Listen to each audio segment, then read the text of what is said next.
Electric car. Isa sa mga inobasyon para mabawasan ang carbon emission. Dahil ang pagtaas ng carbon emission ang unti-unti sa pagpababago ng klima, kagaya ng matinding tag-init at tag-ulan.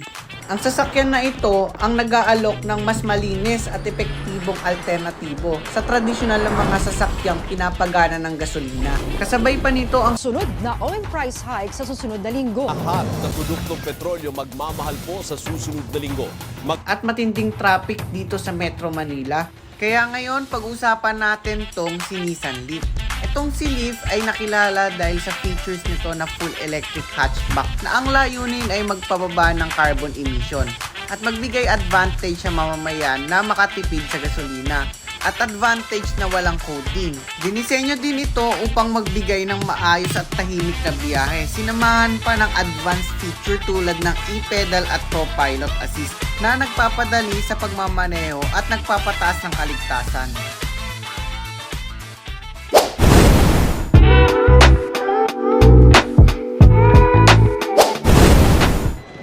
So ngayon susubukan natin tong Nissan Leaf kung maganda ba. Nakaano pala siya, brake.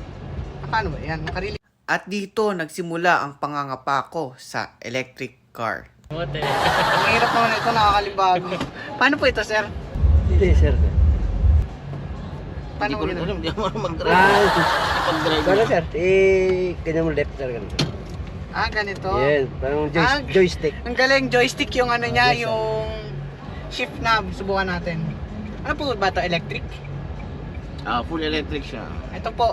Ito palang Nissan Leaf, full electric siya. Ang lambot ng manibela niya. Ang ganda. Saka yung size niya tamang-tama lang sa city driving. Tan malamig yung aircon.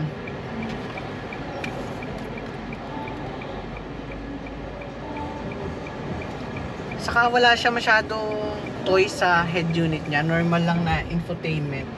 Pero yung gauge niya may digital. Isang analog saka isang digital. Tapos ang luwag ng headroom niya at saka legroom. Parang komportable. Tapos sobrang tahimik niya dahil full electric siya.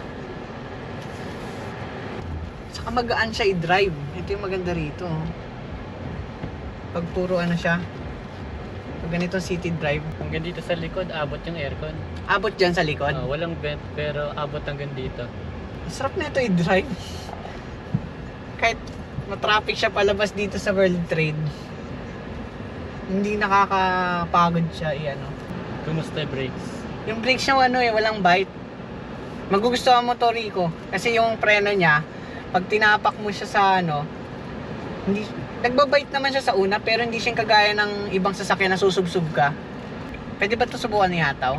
Doon mamaya, sir. Medyo maluwag-luwag lang, sir. Okay, Sa may Rojas? Diyan, sir. Sa may boulevard. Apo. Pag hindi masyadong sikip, sir, pwede yan. Ayos na-torque siya. Ang ganda siya. Woohoo! Sarap. Dami-dami dito. Lakas ng preno niya. Lakas ng preno. Ang ganda yung preno niya. Sobrang lakas kahit mabilis yung tapak mo. Tapos pag pinareno mo bigla, kakagat siya kaagad, walang delay. Tuling nito. Ang ganda.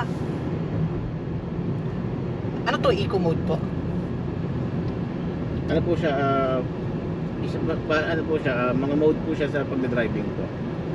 Ano po yung ngayon? Naka-eco lang po ito. Eco mode pa lang to. Malakas na.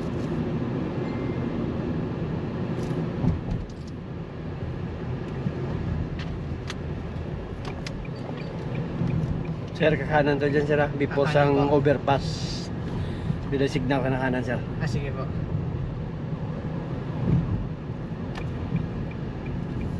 Ganda na ito i-drive. Lang ka na kumanan, sir. May symbol na bike. Nandiyan, sir.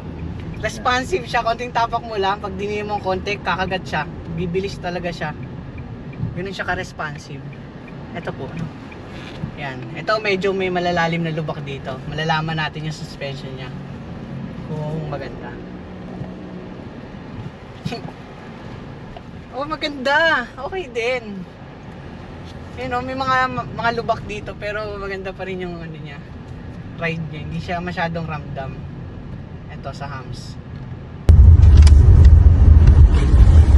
Ganda. Ang lamok naman yung belo. Kaya yata na ito one finger. Subukan natin mamaya yung one finger.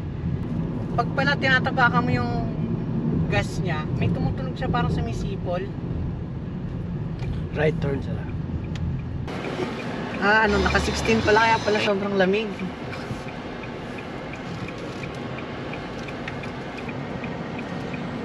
Ito, subukan natin. One finger dito sa Nissan Leaf. Umiikot siya ng one finger. Oh.